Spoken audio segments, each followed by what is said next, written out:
Hello wapendwa, karibu katika kipindi chetu cha kutunza nywele, na hii ni steaming yetu tumetengeneza leo. Hivyo baki katika channel yetu kuona jinsi leo tutakavyohudumia nywele zetu. Karibu sana.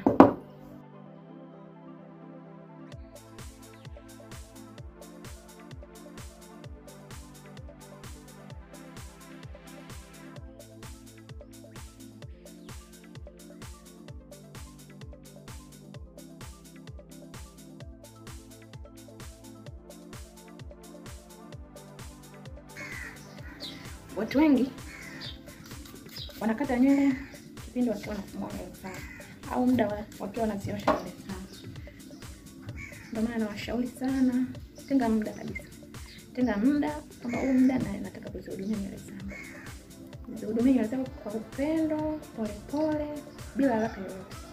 Unakata nywele zako kwa sababu haujatenga muda wa kuzihudumia, na kwa hiyo unafanya haraka haraka ili uweze kumaliza kuzihudumia na uweze kufanya mambo yako mengine. Bila kujua unaziharibu mwenyewe. Hivyo na washauri kutenga muda wa kuhudumia nywele. Unapokuwa ukitenga muda wako kuhudumia nywele, lazima tokea utaliona tu. Maana vitu havidanganyi.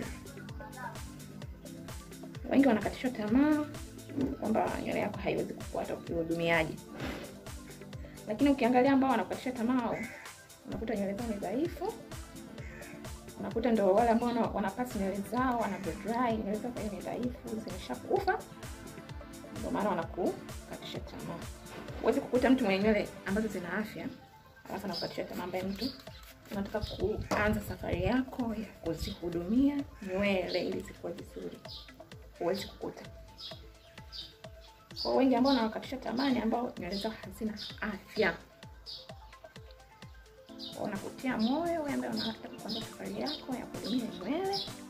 Usikate tamaa, pambana, tokea ulipo hakika.